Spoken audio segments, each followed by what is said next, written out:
Talk about that pressure of nighttime finals, walking out on that stage and hear the best of the best. And what's going through your mind? Oh man, the first time it ever happened to me, I thought I was going to throw up all over myself, right? And it was something I had to get used to, right? But I went many times, and I tell this to my I got two kids that are they struggling right now too, right? With this whole thing, was you go to the big tournaments and you got big dreams, but when the nighttime show starts, you're sitting in the audience, right? And when you sit in that audience long enough, it makes you grow up. Okay. Makes you grow up. And I would sit in that audience and I'd watch it happen.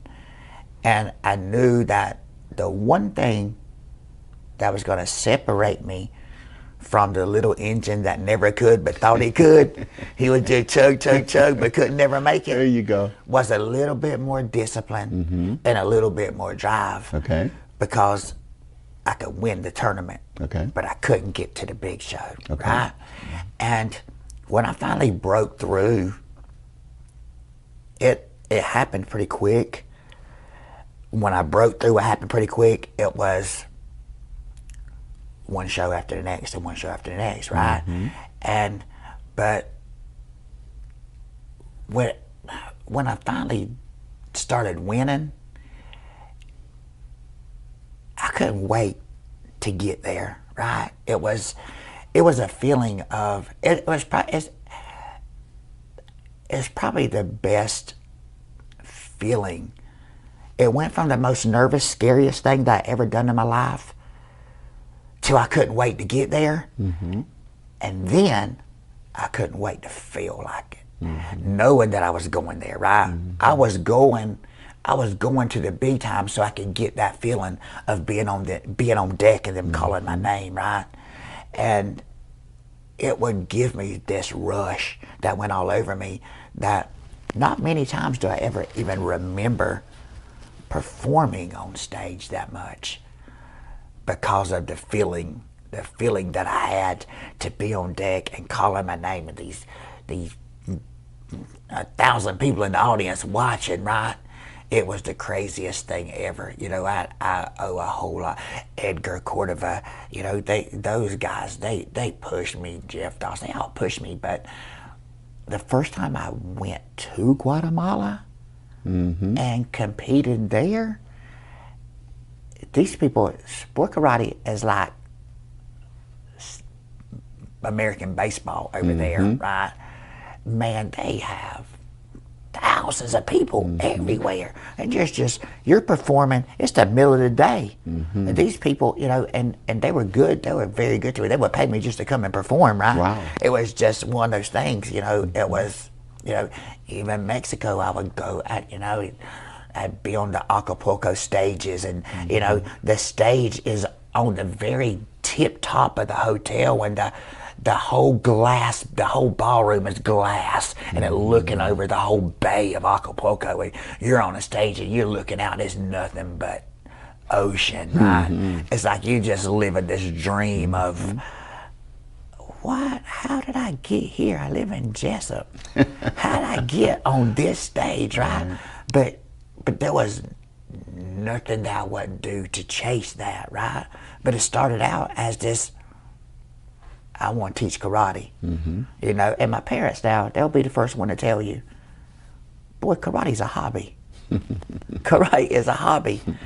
And when I was chasing the Junior Olympics and stuff, there was a company in our town. I worked with them. They would hand me a corporate credit card, and they would pay my way to tournaments and stuff like that. They took care of me. But when it's time for me to move on, they said, you chase your dream.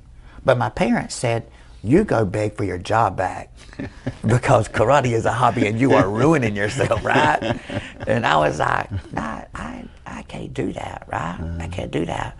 And boy, I didn't get to live in the house with mama, didn't get to live in the house with daddy. They was like, if you're doing this, you're gonna be a renegade, you're gonna be on your own. But I was fine with it, right? slept in the back of my karate school many times. But I wanted to do karate. That's what I wanted to do. And then I wanted to be a karate champion. Mm-hmm. And then everybody, man, that's for Chuck Norris. That's for these people. Yeah. You live in Jessup, you don't have no chances. No, I'm going to be a champion. Well, then I got to be a champion. And then I saw this thing that said top 25 sport karate schools in the world, right? Mm-hmm.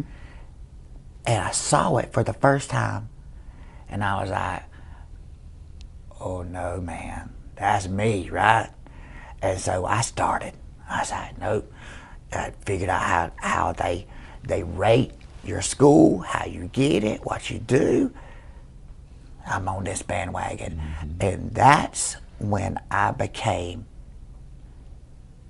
one heck of a karate teacher. Because then I had to be creative. I had to be tough. I had to make everybody like-minded, but I had to make everybody different in order to win titles, because I had to win titles in order to get numbers. There you go. Right? Because if you win a title, you get so many points for a title, right? So I jump on this bandwagon, I start riding. My first year, I hit number 25. It was probably the happiest day of my life, right? For about 2 weeks.